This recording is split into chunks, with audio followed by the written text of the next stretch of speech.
مجاہد رحمۃ اللہ علیہ کہتی ہیں کہ جب قحط سالی ہو جاتی ہے تو جانور چوپائے ظالم انسانوں پر لعنت بھیجتے ہیں کہ ان کی وجہ سے بارش رک گئی ہے۔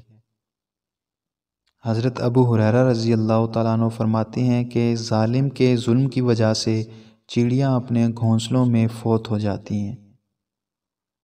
رات کی نماز یعنی نماز تہجد فتنوں سے بچاؤ کا ذریعہ ہے۔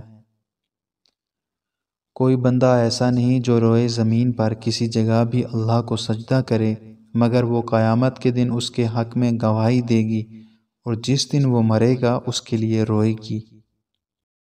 ابن تیمیہ نے ایک عجیب بات لکھی ہے، وہ فرماتے ہیں کہ جس بندے کو اللہ تعالیٰ نے آخرت میں جنت دینی ہوتی ہے، دنیا میں اس کے دل کی کیفیت کو ایسی بنا دیتا ہے کہ وہ اللہ سے راضی ہوتا ہے۔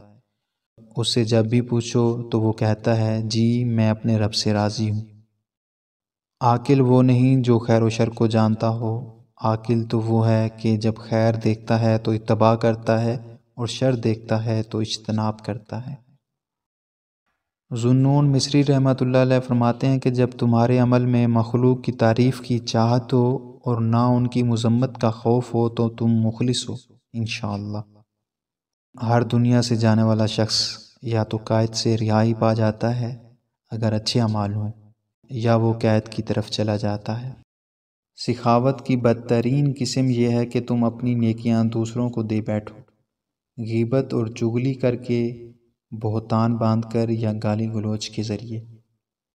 مخالفین حق کے 4 درجات اعراض، کفر، نفاق میں چوتھے درجے کا نام استہزاء ہے، جس کے معنی ہے حق کے دلائل کو بے وقار کرنے کے لیے مسخرہ پن دکھانا، سچی بات کو بے وزن کرنے کے لیے مزاحیہ انداز اختیار کرنا۔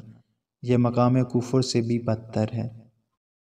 شیخ الاسلام ابن القیم رحمۃ اللہ علیہ فرماتے ہیں کہ اللہ رب العالمین کا یہ اٹل فیصلہ ہے کہ جو اللہ کے سوا کسی دوسرے کی محبت میں گرفتار ہوتا ہے وہ لا محالہ اسی کی تکلیف و عذاب میں مبتلا رہے گا۔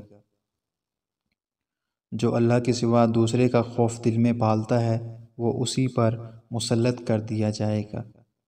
جو اللہ کو چھوڑ کر کسی اور چیز میں مشغول ہوتا ہے وہ چیز اس کے لیے نحوست کا باعث ہوتی ہے۔ جو اللہ رب العالمین پر دوسری چیزوں کو ترجیح دیتا ہے ان چیزوں میں اسے برکت نہیں ہوتی۔ جو اللہ کو ناراض کر کے کسی اور کو راضی کرتا ہے اللہ تعالیٰ اس کے دل میں اس کی ناراضگی ڈال دیتا ہے۔ امام ابن قیم رحمۃ اللہ علیہ فرماتے ہیں کہ کفر کے 4 ارکان ہیں: تکبر، حسد، غضب اور شہوت۔ تکبر بندے کو اطاعت سے روکتا ہے، حسد نصیحت کرنے اور نصیحت کو قبول کرنے کی راہ میں رکاوٹ بنتا ہے، غضب بندے کو عدل و انصاف سے روکتا ہے اور شہوت عبادت سے روکتی ہے۔ اگر بندہ ان 4 چیزوں کو قابو میں رکھے تو اس کے لیے اطاعت، نصیحت، عدل اور عبادت کرنا آسان ہو جاتا ہے۔ لیکن ان چیزوں سے پیچھا چھڑانا پہاڑوں کو اپنی جگہ سے ہٹانے سے بھی زیادہ مشکل ہے، خاص طور پر اگر یہ چیزیں بندے میں راسخ اور پیوست ہو چکی ہوں اور اس کی فطرت اور لازمی و صف بن چکی ہو، تب تو اس کے ساتھ کوئی عمل ہرگز کارگر ثابت نہیں ہو سکتا اور نہ اس کے نفس کا تزکیہ ہی ہو سکتا ہے۔